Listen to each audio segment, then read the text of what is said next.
Vibration plate is an amazing tool, not only just for fitness, strength building, muscle contraction, but also a great tool to encourage healthy lymphatic drainage. As we get older, our lymphatic system can become more sluggish. You know those swollen ankles that we're told it's just because you're getting older? No, no, no, no. It is a sign. It is your body's natural alarm system telling you that something is up, telling you that your lymphatic system, which runs parallel with your immune system, is backed up. It is congested. Your lymph is sluggish. And so we want to be able to get that lymph moving again, get your circulatory system moving again so that we can flush all of that debris out of the body. Someone asked the other day in a comment, like, where does the lymph go? Well, once we open up our chalk points and the terminus, that lymph fluid, okay, lymph moves because of muscle contraction. It moves when you start to move fascia. It moves through deep breathing, okay? It comes up and empties into the terminus and then moves into your circulatory system, essentially your bloodstream, moves down into the kidneys, and the waste and debris is excreted, okay? And then your blood is recirculated back through your body again. So if you're not moving, if you're not staying hydrated, you're not deep breathing, okay, don't have healthy fascia, you're definitely going to see a lymphatic drainage issue either now or in the future as you age. And so we want to be able to combat that. Today we're focusing on using the vibration plate and a mini ball, okay? So we're going to try to focus on stability, core strength as we drain lymph through the body. Let's get started. Okay. So we're going to open up our drainage points, then we're going to hop on the vibration plate for 10 minutes. So let's start out right at the clavicles. Today we're going to pump above the clavicles. And so I like to kind of hike my shoulders so I can actually pump right above that clavicle. And this is a great time, and then below it, to take inventory. Notice, is it puffy through my front chest? It's a really good sign you could have some congested lymph. Then take your first two fingers and rub above and below. Remember, this is not hard, okay? This is not a deep tissue massage. And then we're going to go into the armpit, kind of make a C with your hand. Fingertips go right into the armpit and thumb on the front. And we're just going to pump 10 times. And then we're going to go at the base of the head. So here is my occipital bone here. And then we have kind of the railroad ties of your cervical spine. And we're going to go right on each side. And then I'm going to nod my head as I massage both the lip of my skull and my cervical spine. If you are somebody that is starting to develop a hump or kind of like a fatty hump on your upper neck, upper back area, that could be linked to high cortisol and also congested lymph. And so really important that we are moving this lymph, moving our body. Yes, your hormonal system, your endocrine system is linked in with your lymphatic system. And so we need to make sure that that fluid is always moving. Okay, we're going to go into the diaphragm. Actually, I skipped the face here. I'm talking to you guys too much. Let's go right into the point just below the jaw, small circles. So there's that little indent right on the upper neck, and then in front and behind the ear. Give that a little bit of massage. There we go. And let's just open and close the mouth. There we go. All right, now let's pump in the diaphragm. So we're pumping from the navel up all the way to that point up by the ribs. And then again.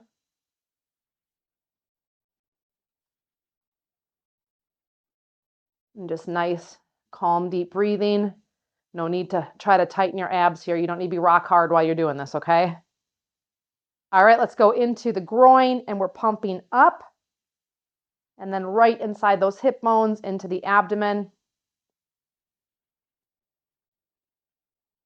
If you're a type A person and you're starting to feel anxiety because it's like, oh my gosh, come on. This is where patience comes in, okay? We have to prime the pump before the pump is used. And then behind the knees. So I have shorts on today, which is going to be helpful. We're not on the lower calf, and we're not necessarily in the knee pit. We're kind of right at that lower hamstring and kind of on each side. So again, think about like one big railroad tie in the middle. And then you are kind of coming in or what it feels like coming in because the knee is bent. So when I'm using my fingertips, I'm working the back of that leg. I'm kind of going from the pit of the knee up.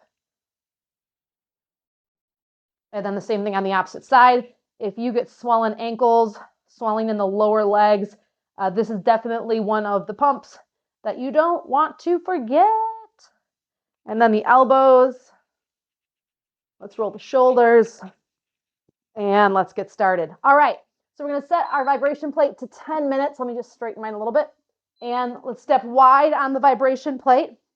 And let's just start out with the ball. We're going to come down and up and down and up.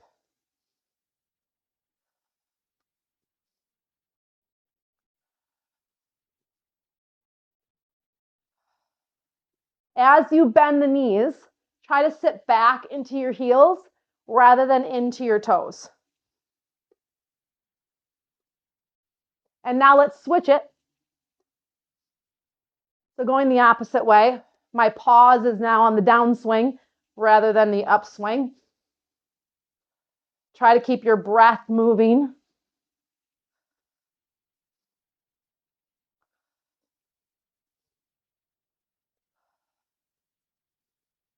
This is your opportunity to really take inventory of your body, but also take your body back. All right, ball to the chest, bend your knees. We're going to wave into an extension and then back to center.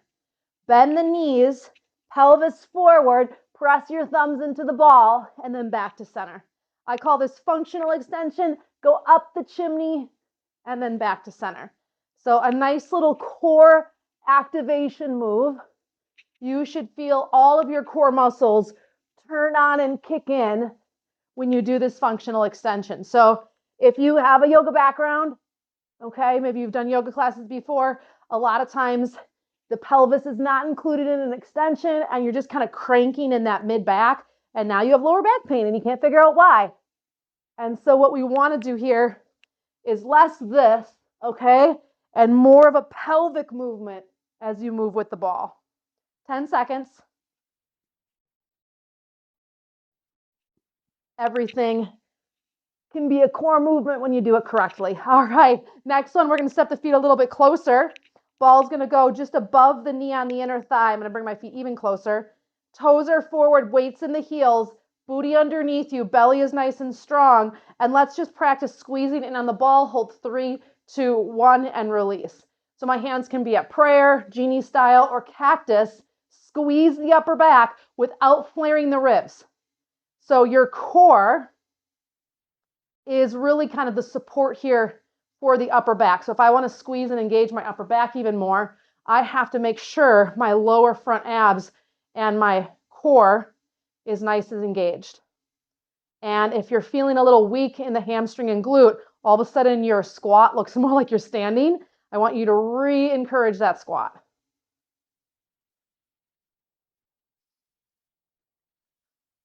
3 count hold, 1 more. Nice job. All right, keeping that ball between the legs. I'm going to scooch my feet a hair further back. Let's just do a heel raise. So I'm coming up and down. Let's see if we can get a little hold or a pause and then back down with control. Hands can be on the hips. Hands can be at your sides.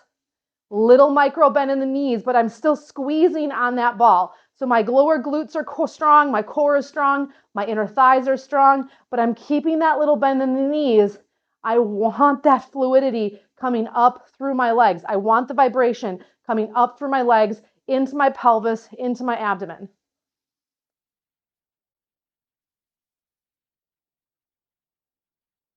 Try to control that lift and lower. Anytime you do a calf pump on the vibration plate, or quite frankly, off the vibration plate, is so great because your calf is the hydraulic pump for the heart, for the circulatory system, also for lymphatic system. And so contracting that calf is going to help you move that fluid.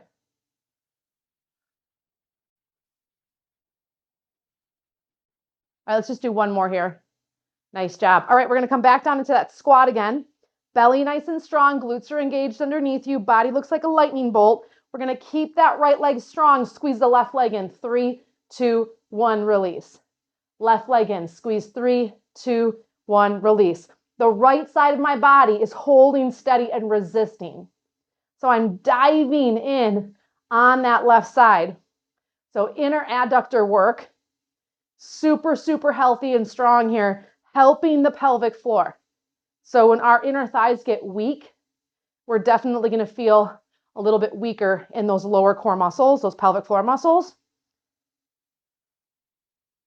And I'm just going to kind of keep my hands on my front ribs, sit a little bit further back again, reminding myself, 3, 2, 1, back up, pause, right back down again, opposite side. So now I'm diving in on my right leg. Stay in your squat or in your chair pose. Keep that left leg resisting. So it's a movement from the hip. Don't think about the knee. Think about the hip diving the leg in, okay? So now we're building hip strength. Re-encourage the glutes, re-encourage the lower core so the hip flexor isn't doing everything. Sit back in your chair. The one thing I love about the vibration plate with a movement like this is it's challenging your core stabilizers. Because we're not on a flat, still, solid surface, we're using all those muscles we normally don't use.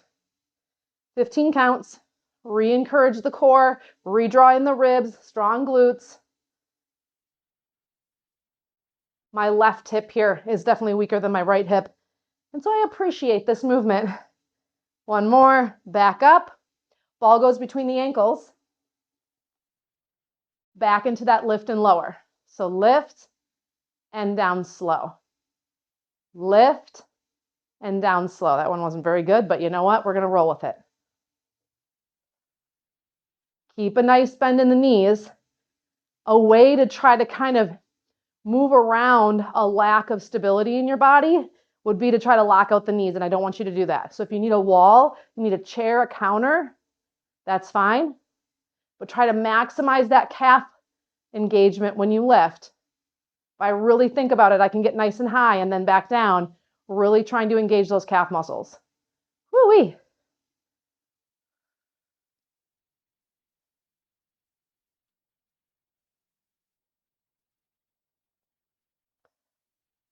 Three, two, one, nice job. All right, we're going to come down. Oop, I can move my ball. And sit on the vibration plate, ball between the knees, hands under the thighs. Find that little fleshy shelf between your sit bones and your tailbone. Squeeze on the ball. Let's hold that squeeze. Hold that squeeze.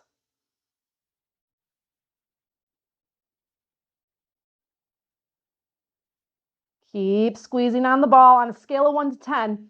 I want you to be no less than a 4 on your squeeze, okay? You don't need to be anything more than an 8.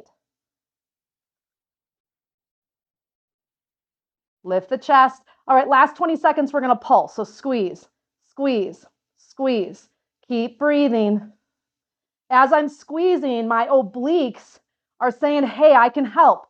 That's because we don't isolate muscles in the body. We can have an emphasis on a muscle in the body, but you should be using your entire body. It's like if I contract my bicep, like my tricep is engaging, my core is engaging, my upper back is engaging. I might be using muscles differently, but we don't isolate, we integrate. But that rant for another day. All right, feet drop down, take a breath.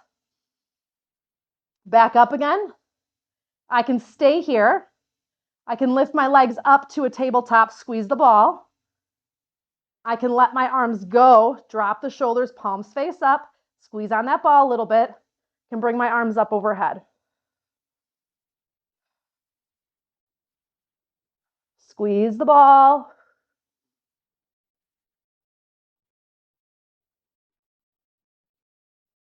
If you need to come back down here, come back down here. You need to drop the feet, drop the feet. I want you working hard, but I want you working efficiently and effectively. 10, 9, 8, 7, 6, 5, 4, 3, 2, 1. Nice job. Drop the feet. Come back up to standing. And hands to the ball, back into that functional extension. And then into a core crunch. Elbows down, bend the knees, scoop the belly. Inhale, functional extension. Exhale, press on the ball. Standing crunch. Keep those knees bent. I know you want to lock them. I don't want you to do that.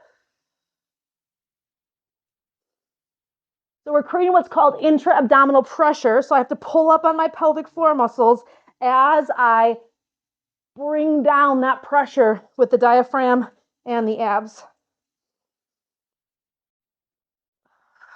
Press on the ball. About 10 counts.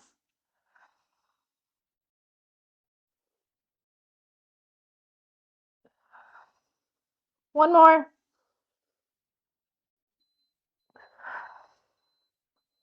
Great job. I'm going to step off of that vibration plate and let's just do a little bit of a cool down here. Arms come up. And then left arm drops down, hips move to the right. Just add a little side stretch in and then come up. Opposite side. And then up. Let's add a little hip hula in. Just make sure we have good mobility here after working the core.